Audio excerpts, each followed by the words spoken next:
Hello everyone, welcome back again. So, kali ini kita akan update market cryptocurrency dan juga beberapa news-news yang begitu positif untuk masa depan industri cryptocurrency dan salah satunya adalah Bitcoin. Tetapi sebelum lanjut ke pembahasan, seperti biasa gue ingatkan kembali kepada kalian tetap do your own research. Di sini gue tidak ajakan kepada kalian untuk membeli ataupun menjual koin-koin dan juga token-token yang gue bahas. So, apapun risikonya gue tidak ikut bertanggung jawab. Oke, untuk pembahasan kita kali ini ada sekitaran dua berita yang menurut gue sangat-sangat menarik sekali dan juga luar biasa untuk beberapa informasi yang akan kita update kali ini.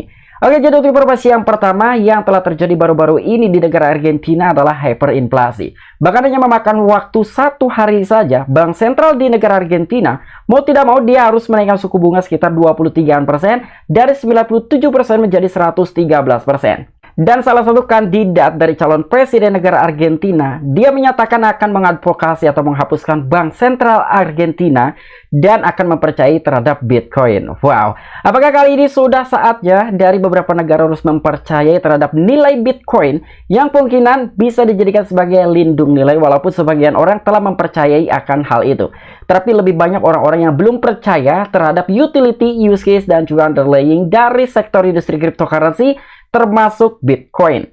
Dan untuk informasi yang kedua, di mana di sini ada salah seorang penulis dari buku Rich Dad Poor Dad, dan lagi-lagi dia telah memprediksikan bahwa suatu saat nanti Bitcoin bisa mencapai harga 1 juta US dollar, emas mencapai 75.000 US dollar, begitu juga dengan perak akan mencapai 60.000 dolar dengan catatan ketika ekonomi dunia mengalami kehancuran. Dan tanpa buka rasa hormat gue untuk teman-teman semua, so di sini gue ucapkan banyak-banyak terima kasih kepada kalian yang selalu support channel ini.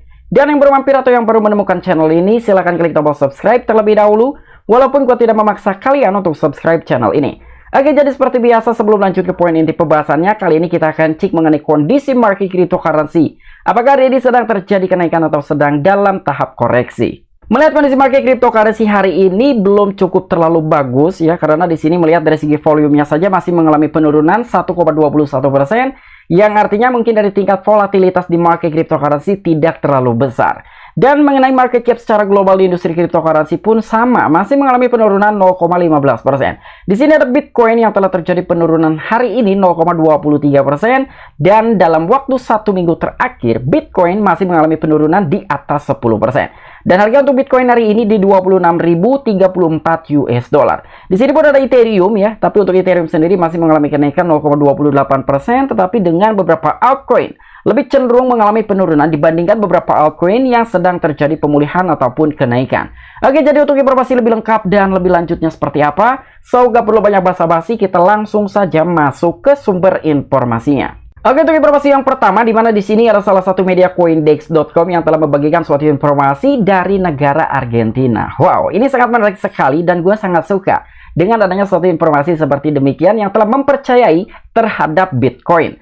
Karena di sini kandidat pro Bitcoin yang bernama Javier Milei meraih pemilihan presiden utama di Argentina. Milei ditetapkan untuk finish tidak lebih dari posisi ketiga dalam pemilihan awal hari Minggu. Nah, jadi kandidat salah satu presiden negara Argentina yang bernama Javier Milei, dia sangat-sangat pro sekali terhadap Bitcoin. Seperti halnya kandidat calon presiden di negara Amerika Serikat, ada yang bernama Robert J. Kennedy, dia pun sama pro sekali terhadap sektor industri cryptocurrency dan salah satunya adalah Bitcoin. Tapi ada yang lebih unik dari salah seorang kandidat calon presiden di negara Argentina yang bernama Javier Milei ini.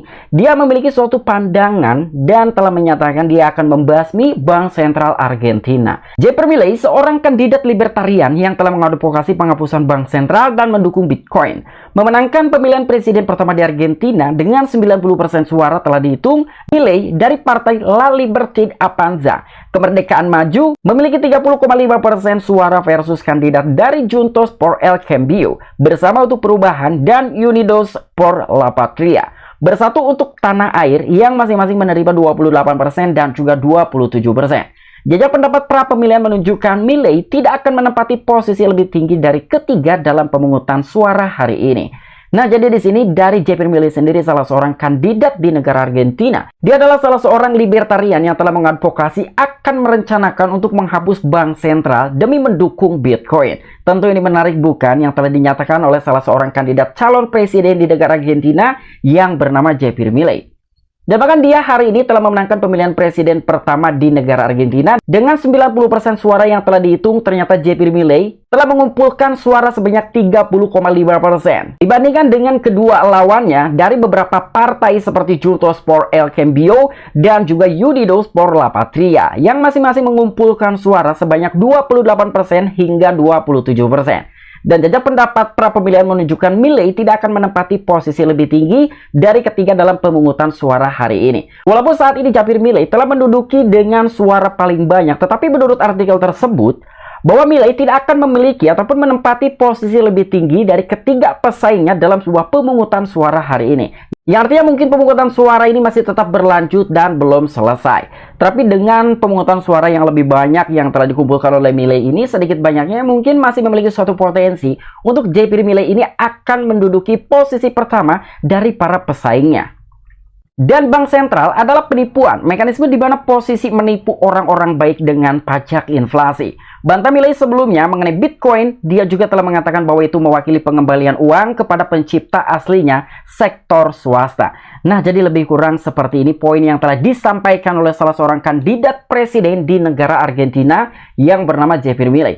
Jadi salah seorang kandidat calon presiden di negara Argentina tanpa malu-malu, dia langsung menyatakan bahwa bank sentral adalah penipuan dan mekanisme di mana politisi menipu orang-orang baik dengan pajak inflasi. Nah, mungkin dari kita semua agak sedikit tidak terlalu memperdulikan terhadap adanya inflasi. Walaupun sebetulnya inflasi ketika kita hitung dari setiap tahunnya bisa mengalami kenaikan 10 hingga 13%, walaupun seluruh dunia dirata-ratakan 3 sampai dengan 5% saja dalam satu tahun. Tetapi menurut gue sendiri ketika kita bandingkan nilai bahan pokok seperti beras ataupun telur di tahun kemarin dan kita bandingkan dengan tahun sekarang, rata-rata mengalami kenaikan sekitar 10% hingga 13%. Dan dengan adanya suatu pajak inflasi seperti itu, di sini Javier Milei lebih memilih untuk Bitcoin demi mengembalikan uang kepada pencipta aslinya. Dan meskipun memiliki sikap yang baik terhadap kripto, Milei tidak menganjurkan penggunaan Bitcoin sebagai alat pembayaran yang sah di negara Argentina. Mirip dengan El Salvador, sebaliknya, Milei menyuruhkan dolarisasi ekonomi yang saat ini berurusan dengan tingkat inflasi 3 digit. Nah, tetapi di sini yang perlu kita perhatikan dari salah seorang kandidat calon presiden di negara Argentina yang bernama Javier Milei, dia tidak bisa melegalkan dari penggunaan Bitcoin yang akan dijadikan sebagai alat pembayaran. Tidak seperti negara tetangganya ataupun negara kembarannya yaitu negara El Salvador yang telah dipimpin oleh Nayib Bukele. Karena di negara El Salvador bahwa Bitcoin ini adalah salah satu alat pembayaran yang sah di negara tersebut. Tetapi untuk Argentina sendiri tidak akan mengizinkan dan bahkan tidak akan dilegalkan untuk pembayaran menggunakan cryptocurrency sekalipun Bitcoin. Ya, jadi ini hanya pro terhadap Bitcoin saja atau mungkin Bitcoin hanya dijadikan sebagai alat investasi seperti halnya yang telah diterapkan di negara kita yaitu Indonesia. Untuk di negara Indonesia, Bitcoin memang sudah sah ketika memang masyarakat ataupun warga negaranya hanya sekedar berinvestasi. Tapi tidak disahkan ketika masyarakat Indonesia akan menggunakan Bitcoin sebagai dijadikan alat pembayaran. Dan untuk informasi selanjutnya di mana di sini ada salah satu media news.bitcoin.com yang telah membagikan suatu informasi dari prediksi salah seorang penulis buku Rich Dad Poor Dad yang bernama Robert Kiyosaki. Wow. Ini sangat menarik sekali dan bukan 1-2 kali saja Robert Kiyosaki telah memprediksikan terhadap masa depan harga Bitcoin dan lagi-lagi telah dipublish. Jadi di sini Robert Kiyosaki memprediksi Bitcoin naik menjadi $1 juta, gold menjadi $75.000 dan silver menjadi $60.000 dengan catatan jika ekonomi dunia hancur. Wow. Jadi Robert Kiyosaki sangat percaya sekali terhadap 3 aset komoditas tersebut, salah satu yaitu Bitcoin, gold dan juga silver. Dan ini tentu bukan yang pertama kalinya, tetapi di sini dia juga telah menyatakan ini bisa terjadi ketika ekonomi di seluruh dunia ini mengalami kehancuran. Ya mungkin kita bisa berkaca yang telah terjadi di tahun 2020 sampai dengan 2021 pasca terjadinya penyebaran wabah COVID-19 di seluruh dunia. Beberapa orang besar lebih memilih untuk menyimpan aset kekayaan mereka itu rata-rata ke aset-aset komoditas seperti Bitcoin, emas, dan juga silver. Dan bahkan pada tahun 2021, Bitcoin mencapai new all-time high dengan terjadinya wabah COVID-19 yang telah melanda di seluruh dunia. Mungkin ini akan lebih gila lagi ketika memang jika ekonomi di seluruh dunia mengalami kehancuran. Prediksi emas, perak, Bitcoin Robert Kiyosaki, penulis Rich Dad Poor Dad. Robert Kiyosaki telah membagikan prediksinya tentang harga emas, perak, dan juga Bitcoin. Rich Dad Poor Dad adalah buku tahun 1997 yang telah ditulis bersama oleh Kiyosaki dan juga Sharon Lechter. Itu telah termasuk dalam daftar penjual terbaik New York Times selama lebih dari 6 tahun. Dan lebih dari 32 juta eksemplar buku telah terjual dalam lebih dari 51 bahasa di lebih dari 109 negara. Wow! Ini sangat luar biasa sekali dan kebetulan sekali gua pun memiliki buku tersebut. Ketika memang gua membaca dari sebuah buku Rich Dad Poor Dad, gua mengetahui apa itu dunia finansial, apa itu aset, dan apa perbedaannya dengan liability. Itu adalah salah satu poin penting yang tercatat di dalam sebuah buku yang berjudulkan Rich Dad Poor Dad. Nah, kira-kira dari kalian siapa nih yang telah membaca buku yang telah dikeluarkan oleh Robert Kiyosaki dengan judul Rich Dad Poor Dad? Dan dalam sebuah tweet hari Senin, Kiyosaki menjelaskan bahwa sementara dia mengharapkan harga Bitcoin mencapai $100.000 dalam waktu dekat. Dan dia percaya bahwa itu bisa melonjak menjadi $1 juta, sementara emas akan naik menjadi $75.000 dan perak akan diperdagangkan pada $60.000 jika dunia ekonomi ambruk. Memperhatikan bahwa dia telah mengatakan selama bertahun-tahun bahwa emas dan juga perak adalah uang Tuhan, sementara Bitcoin adalah uang rakyat. Nah, jadi memang seperti ini yang telah disampaikan oleh Robert Kiyosaki, salah satu penulis buku Rich Dad Poor Dad. Jadi memang bukan pertama kalinya dia telah memprediksikan terhadap harga Bitcoin, gold, and silver. Apalagi untuk Bitcoin mungkin baru-baru ini akan sesegera mungkin mencapai harga di 100 ribuan US dollar. Dan yang telah disampaikan juga bahwa gold dan juga silver adalah uang Tuhan, sementara untuk Bitcoin adalah uang rakyat. Jadi dengan kata-kata uang rakyat, yang kemungkinan Bitcoin mampu menggantikan fiat money.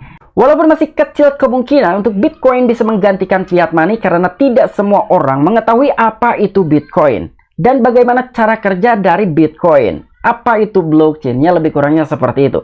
Jadi masih sangat membutuhkan waktu yang cukup panjang untuk bisa menggantikan fiat money di seluruh dunia. Oke, mungkin itu aja informasi yang bisa gue sampaikan kepada kalian. Apabila kalian memiliki opini pribadi ataupun pendapat pribadi, silahkan tuliskan di kolom komentar. Oke, sampai jumpa. Saksikan di the next video-video selanjutnya. Salam cuan, salam profit. Bye-bye.